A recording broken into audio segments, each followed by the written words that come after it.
Welcome to the study plus classes. आज हम इस वीडियो में आइसोस्टर्स यानी समविन्यासी स्पीसीज क्या हैं उनके संदर्भ में वार्ता करेंगे। जैसा कि आप जानते होंगे आइसोस्टोप्स, आइसोबार्स यानी समस्थानिक, समभारिक, समन्यूट्रॉनिक आदि स्पीसीज के बारे में जानते होंगे। आज हम एक और स्पीसीज के बारे में बात करेंगे जो है आइसोस्टर्स या समविन्यासी स्पीसीज। तो अभी तक आपने हमारे चैनल को सब्सक्राइब नहीं किया है तो सब्सक्राइब कर लें। आपको बहुत महत्वपूर्ण सूचनाएं मिलती रहेंगी, बहुत महत्वपूर्ण वीडियोस मिलते रहेंगे। तो लाइक, शेयर और सब्सक्राइब जरूर करें।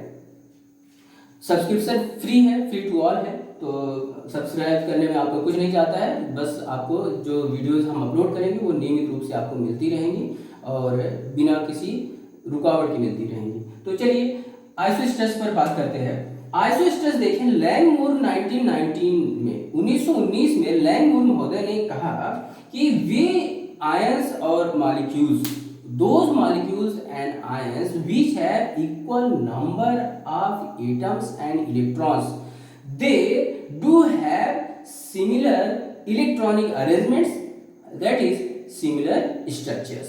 यानी वे सारे मॉलिक्यूल्स और आयंस जिनके एटम्स का नंबर इक्वल होगा, जिनमें परमाणुओं की संख्या समान हो और इलेक्ट्रॉनों की भी संख्या समान हो, तो वे इलेक्ट्रॉनों की व्यवस्था भी समान प्रदर्शित करते हैं। और जब इलेक्ट्रॉनों की व्यवस्था समान होगी तो उनके स्ट्रक्चर भी समान होंगे और ऐसे स्पीसीज को आइसोस्टर्स या समविन्यासी स्पीसीज कहते हैं।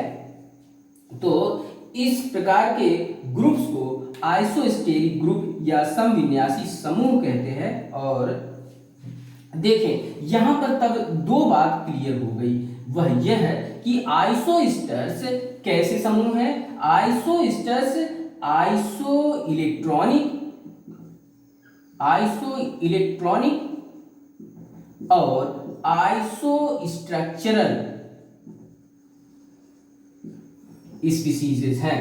ये आइसो स्ट्रक्चरल और आइसो इलेक्ट्रॉनिक स्पीसीज जो होते हैं उन्हें ही आइसोस्टर्स कहते हैं। आइए कुछ उदाहरणों को लेते हैं और उन उदाहरणों से इस बात को स्पष्ट करने में सहायता मिलेगी कि किन्हें हम आइसोस्टर्स कहते हैं। देखें बहुत आसानी से अगर बात देखें तो CH4 और NH4+ अमोनियम आयन और मीथेन मॉलिक्यूल। तो परिभाषा में भी आपने देखा कि वे अणु अथवा आयन जिनमें परमाणुओं की संख्या समान हो और इलेक्ट्रॉनों की भी संख्या समान हो।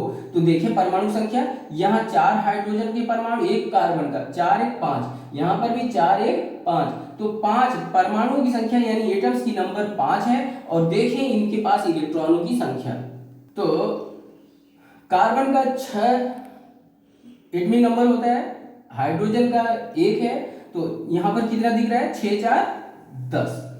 और यहाँ पर नाइट्रोजन का 7 होता है और हाइड्रोजन का 1 होता है, तो 7 नाइट्रोजन के इलेक्ट्रॉन्स और 4 जो है कि अगर हाइड्रोजन के चारों के होते तो 4 ये हो जाता है 11। लेकिन आप देख रहे हैं यहाँ पर ये धन आयन है, इसका मतलब एक हाइड्रोजन का परमाणु ऐसा है जो परमाणु में होकर के आयन है। जैसा कि आप इसके निर्माण में भी देखते हैं वह इस प्रकार से बनता है। ये 3 जो है कि हाइड्रोजन इसके साथ कोवैलेंट बॉन्ड में जुड़े हैं और इसका जो 2 इलेक्ट्रॉन जो अभी बचा रह गया वो इसने डोनेट किया किसको, हाइड्रोजन धन आयन को। यानी हाइड्रोजन धन आयन वह है जिसमें इलेक्ट्रॉन अपना नहीं है, केवल और केवल प्रोटॉन है। तो यह स्पीसीज जो बनी यही है अमोनियम आयन। तो अमोनियम आयन जो है इस प्रकार से कितने इलेक्ट्रॉन वाला स्पीसीज हुआ, यह 10 इलेक्ट्रॉन वाला स्पीसीज हुआ। तो एक प्रोटॉन, एक हाइड्रोजन जो है वो प्रोटॉन फॉर्म में है।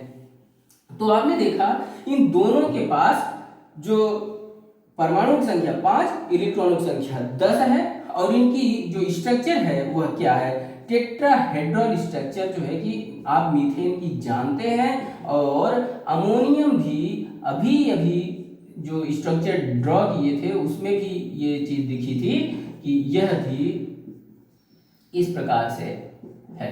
तो ये अमोनियम भी टेट्राहेड्रल और यह भी टेट्राहेड्रल, यानी आइसो इलेक्ट्रॉनिक स्पीसीज और आइसो एटॉमिक स्पीसीज जो है वो आइसोस्टर्स हैं, यानी उनकी संरचना भी समान है। ऐसे और उदाहरणों की बात अगर करें तो ये देखें, इनकी बात करें, नाइट्रोजन, कार्बन मोनोऑक्साइड, साइनाइड और NO+। तो इन सब में कितने इलेक्ट्रॉन है? दो एटम है, दिख रहा है, दो एटम है, दो परमाणु है। और इलेक्ट्रॉन कितने हैं? नाइट्रोजन में दो नाइट्रोजन परमाणु मिलकर के 7 यानी 14, इसमें इसका 8 और इसका 6, 8 6 14, इसका क्या 6 इसका 7 इसका 13, और एक जो है कि ऋणायन एक है, तो इस प्रकार से एक और वो हो गया तो 14, इसमें भी वही स्थिति।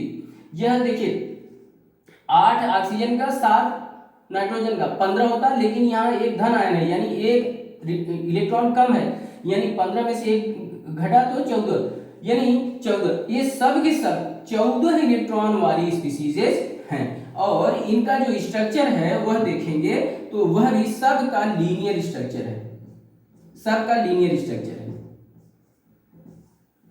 सबका लीनियर स्ट्रक्चर है।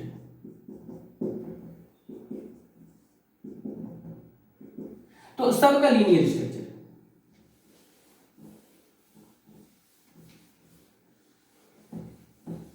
और इसी प्रकार से NO2- और O3 ओजोन अणु का और इसका, तो देखें यह जो है कि कितना 1 2 और 1 3 परमाणु है, इसमें भी 3 परमाणु है, इसमें भी 3 परमाणु है, और इसमें इलेक्ट्रॉन कितना 8, एक परमाणु में 8 इलेक्ट्रॉन, तो 3 में 24 इलेक्ट्रॉन वाला ये हुआ।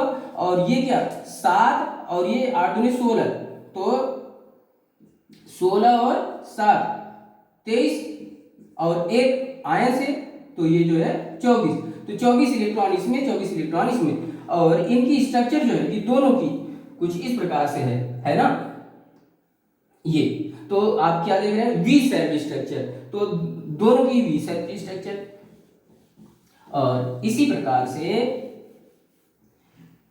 NH2- और H2O मॉलिक्यूल जो जल का है, और ये इनका भी आप जो है कि स्ट्रक्चर और ये इस प्रकार से देख रहे हैं। तो नाइट्रोजन 7, हाइड्रोजन 2, 7 2 9 होना चाहिए, और एक जो है कि इसका वो ऋणायन के कारण तो हो गया 10 इलेक्ट्रॉन, और इसका ऑक्सीजन का 8 और 2 हाइड्रोजन से तो 8 2 10 इलेक्ट्रॉन, 10 इलेक्ट्रॉन वाला और 3 परमाणु वाला जो स्पीसीज है वह इस प्रकार से स्ट्रक्चर शो करता है। तो आप देख रहे हैं आइसोस्टर्स ऐसी स्पीसीज हैं जिनके एटम्स नंबर समान है और इलेक्ट्रॉन के नंबर भी समान है, तो उनके जो मॉलिक्यूल या स्ट्रक्चर बन रहे हैं उन स्ट्रक्चर्स में इलेक्ट्रॉनों की अरेंजमेंट समान होने के कारण उनका जो मॉलिक्यूलर स्ट्रक्चर है वह भी समान होता है, और ऐसे ही स्पीसीज को आइसोस्टर स्पीसीज कहते हैं। Thank you for watching.